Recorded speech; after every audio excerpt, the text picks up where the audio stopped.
DESTROYA. DESTROYA is a song by My Chemical Romance. It was released in November 2010 on their album Danger Days, The True Lives of the Fabulous Killjoys. It's known to a lot of people as that song with the moaning, or MCR's horniest song. This is a song that has become very important to me within just a few months, and since then I've been having a lot of big thoughts about it, and so I'm here to tell you now about why DESTROYA by My Chemical Romance changed my life. Where are you, Destroyer? Where are you, Destroyer? Who are you, Destroyer? Who are you, Destroyer? So I'm mostly going to talk about the lyrics. The majority of this video is going to be about the chorus. But before I get into that, there are a couple other lyrics that I'm going to touch on. So the first is the lyric, "With duct tape scars on my honey." This is a lyric that is really important to trans fans of MCR because when they perform this song live, Gerard Way often does this motion with his hands like this that is clearly evocative of the top surgery scars that you get when you're trans. You know? And that's something that they've continued to do and seems pretty explicitly like linking the image of scars with medical transition. Not something you see every day. There's also, of course, the moaning. Is the lyric that corresponds to that.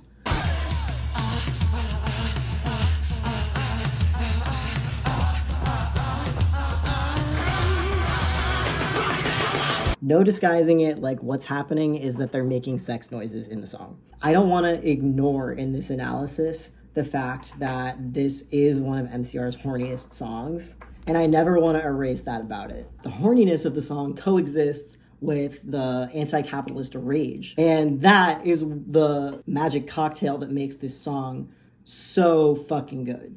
Speaking of the anti-capitalist rage, there is this lyric that says, "If what you are is just what you own, what have you become when they take from you almost everything?"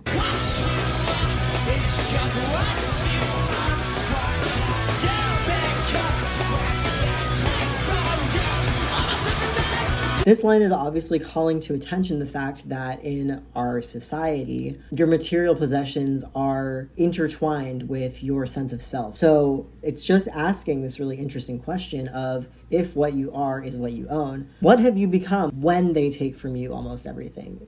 In this song, it's a certainty that you'll be stripped of almost everything. They're just presenting something for us to ponder. If what you are is what you own, then who are you if you don't have any of that stuff anymore? What can you hold on to when they take from you almost everything? And then there's also the line, "Against the sun we're the enemy." This is a variation of the last line of the chorus, "But I believe we're the enemy." But it's the only line that defines what the we in this song is in opposition to. I don't know that much about the lore of Danger Days, so I don't know if they're literally an enemy of the sun in this world, but as a metaphor, the sun is extremely powerful. It's obviously the biggest thing in our solar system. It's literally a ball of burning gas, totally on fire, made of plasma, shit like that. Crazy. And someone the size of like me, a person, or even something the size of the Earth would not stand a chance if it came any closer to the sun than we really are right now. Like, we are at the perfect distance in the solar system for us to be alive. And the fact that we are alive now is only because of the sun. The sun is an extremely powerful enemy if you're making enemies. It could kill you so easily. The sun is something not only that we need to live, but also something that we have basically no power against. We can't fight the sun. But in this song, they're comparing the thing that they're the enemy of to something that is literally a giant ball of fire that doesn't have a personality. You know, like, we're nothing to it. The sun is a hell of a thing to be the enemy of. So let's move from there into the chorus. The meat of this analysis is just going to be me talking about these 4 lines of the chorus, which are, You don't believe in God. I don't believe in luck. They don't believe in us, but I believe we're the enemy. You don't believe in God. I don't believe in luck. They don't believe in us, but I believe we're the enemy. You don't believe in God. Don't believe in luck. They don't believe in us, but I believe. I have those lyrics on a janky handmade poster that I made so that I can read them every day. Let's start with the first line. You don't believe in God. I think that the use of the pronoun you in this line is really significant because in the following lines we have I, we have we have them, and we have us. And this you is not me, but it is part of the us and separate from the they. So this is a person that is in alliance with the narrator, but is separate from the narrator, but at the same time is part of a group that the narrator is a part of, this us. This you does not believe in God.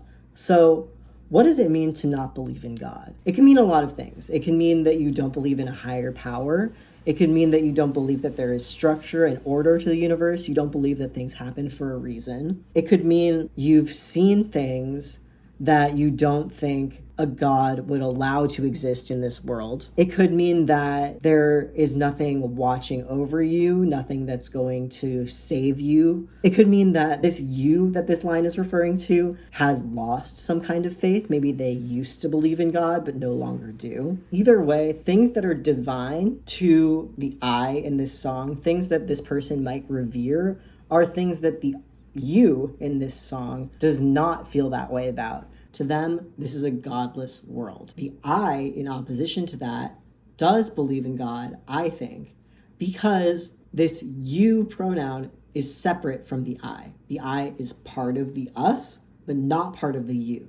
So that leads me to believe that the narrator of this song does believe in God, does believe in some kind of order, some kind of reason for everything. And even though these two people, the you and the I, have fundamentally different ways of seeing the world, they still are both part of this group that is the us. They still are fighting together. So the next line in this chorus is, I don't believe in luck. So here we obviously encounter the narrator of the song, the I. This line to me really means that no one is going to save this person. No one is going to save me. I am not going to get lucky and escape my situation. If I want to get out, if I need to get out, that is up to me. And acknowledging that lack of luck, of coincidence, of whatever you want to call it, gives you a certain kind of power. It's kind of a way of accepting responsibility and control and accepting yourself as a player in the situation and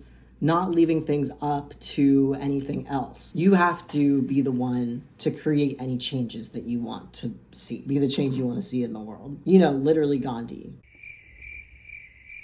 It's also interesting that this narrator does not believe in luck, but might believe in God. I'm not even really sure what that could mean, but it's an interesting thing to think about. Like, what's the difference between luck and God? Believing in yourself and your own power to make change and believing in God. Like, how do those things go together? Interesting. The next line is, they don't believe in us. So here we have the introduction of this them and the us. To me, this line describes what it feels like to be trans in the US right now. I don't know for sure if that is like what Gerard Way was trying to say with it, but either way, there have always been groups that are disempowered in society, whatever it's based on.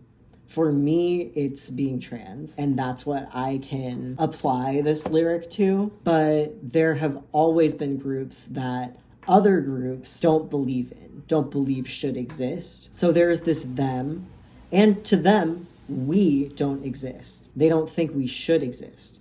And sometimes they see us existing and they get really mad and they try to kill us. We're just not people to them. Like, they don't see us as deserving of the same things that people deserve. Because they think we shouldn't exist and they see us existing, they see us as a threat to the world that they think that they live in. The fact of our existence makes their world not make sense. and that is scary to them. If someone doesn't think that you exist or should exist, one thing that I think is going to happen in that situation is that they will not be able to see you because they can't acknowledge you as real or as something that should be real. So in that way, we are somewhat invisible to them. We are unable to be seen and unable to be known. Everybody deserves to be seen and known, to be acknowledged by society. And it's terrible to be invisible. Don't get me wrong, you're isolated. It's really hard for you to even see yourself when you live in a world where you're invisible. But being invisible is also called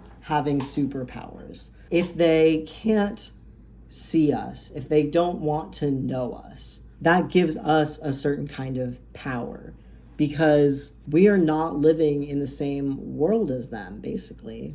We have this whole other world to just fuck around in and do whatever we want. If we're the enemy, which we're going to get into in the next line, then they cannot know their enemy. And that makes that enemy a lot harder to fight. Another thing about this line that I think is very important is the us. It's not me, it's not you. This is a group of people. This is a community. And the important thing about that is that we're not alone. Like, there are other people that are also not seen as people by this them. They don't live in the world where we don't exist. They live in the world where we are real, where we can see each other and know each other and do whatever we want. And I think it's really important to distinguish this us, this group of people, this community, because that's what we have, you know? We have other people like us that can see us, that can know us. And that brings us to the next and final line of the chorus, which is, "But I believe we're the enemy." So it took me a second to like this line, I think, because when I first heard it, I didn't really want to be the enemy. I didn't want to be the bad guy. I don't want to be bad. I spent a lot of my life avoiding being perceived as bad, doing anything that could be seen as bad, could make me a bad person. But I learned this lesson within this year in 2025, that there kind of is no such thing as good and bad. Good and bad are subjective concepts. Everybody has their own moral compass, and the only one that you can really trust is your own idea of what's good and bad. There is a benefit, of course, to society as a whole seeing things as bad. We can make decisions that align with our collective morals, but there's not like a universal truth. You can't say, according to the universal truth, this thing is 100% definitely good, or this thing is 100% definitely bad. There's always complicated stuff in there.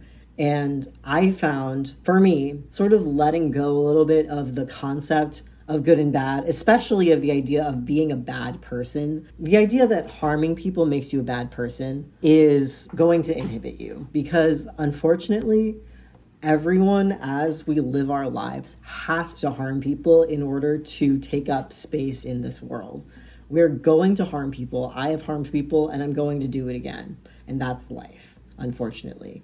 But that is something that I've had to struggle to accept, and it's been really difficult. But I think that life makes more sense when you think about it that way. When you think for yourself and you accept that some people are going to see you as bad, and that doesn't mean that you're bad. That means that they think you're bad. Whether or not you think you're bad is up to you. So when you take morality out of the question, when you take away the idea that there could be some like objective good and bad from the equation, when you take that out of it completely, the idea of the enemy is much more neutral. Being the enemy just means that you're in opposition to someone else. And I think it's really powerful in this song that states all of these things that people do not believe, to then have the one thing that the narrator believes to be that we're the enemy. Everything else has been stripped away, and that is the core belief that this person is left with. You don't believe in God. I don't believe in luck.